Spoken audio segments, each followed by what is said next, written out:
Keshod PGVCL કચેરીને વીજ bill મુદ્દે આવેદનપત્ર ગ્રાહકો દ્વારા આપવામાં આવ્યું છે, જેમાં આર્થિક નબળા લોકો એક સાથે વીજ બિલની મોટી રકમ ભરી શકતા ન હોય તેવી રજૂઆત વીજ કચેરીને કરી છે। દર 2 મહિને આપવામાં આવતા વીજ બિલની જગ્યાએ દર 1 મહિને વીજ બિલ આપવામાં આવે તેવી માંગ કરી છે।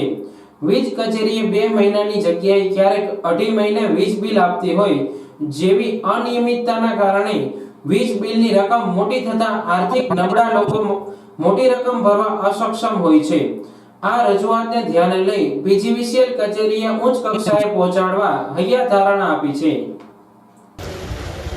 આમ આદમી પાર્ટી કેશોદ શહેર પ્રમુખ મહેશભાઈ મકવાણા આજરોજ અમે પીજીવીસીએલ કચેરી કેશોદે આવેદનપત્ર આપી અને વિનંતી કરી છે કે ભાઈ બિલનો નિયમ જે 2 મહિનાનો છે એ ક્યારેક 2.5 મહિના પણ થઈ જાય છે।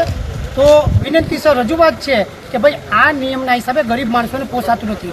જો આ દર માસે બિલ આપવામાં આવે તો ગરીબ માણસોને સહેલું પડે। હાલની પરિસ્થિતિ જોતા બધાય 2 મહિનાના જે ટોટિંગ યુનિટ ચડીને આવે છે તે ભરવું અશક્ય થઈ જાય છે ગરીબ પરિવારો માટે। ઇજનેર સાહેબે અમને બાંહેધરી આપી છે કે આ રજૂઆત હું ઉપર સુધી કરીશ અને સરકારશ્રી પણ આમાં ધ્યાન આપશે। અમે પણ સમગ્ર જનતા થકી આ રજૂઆત ઉપર સુધી પહોંચાડશું। જય હિન્દ।